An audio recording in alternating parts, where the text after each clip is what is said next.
جی السلام علیکم، city one news سے میں ہوں سویرے شاہد۔ ناظرین، خبر شامل کرتے ہیں ساہوکا سے۔ تبدیلی سرکار کے دور میں بھی پاک و ہند کے پہلے عظیم روحانی بزرگ دربار عالیہ حضرت بابا حاجی شیر دیوان صاحب کی مین ابادی کا سیوریج سسٹم تباہ کن۔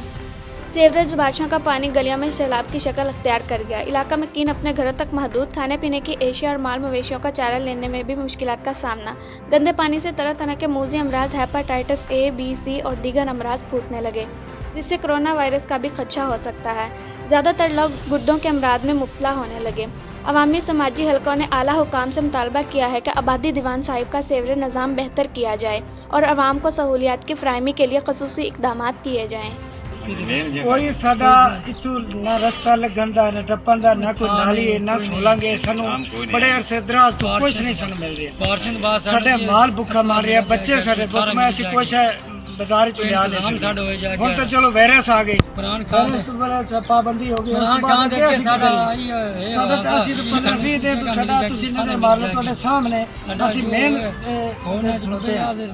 ساڈا کوئی اتنے مسائل نہیں، ساڈا کوئی نہ کوئی نالی ہے، نہ سولانگے، پانی اٹھا سی، ساڈے بندے ساڈے آپس میں لڑدے، دیواراں ڈگ پئیاں کھولے، ساڈے مکان کچے ڈگ پئے۔ اسی کی کریے کہڑے پیسے اللہ ساڈی مہربانی کرو گے، ساڈے نال کوئی تعاون کرو۔ حکومت نو آکھا جاندا ہے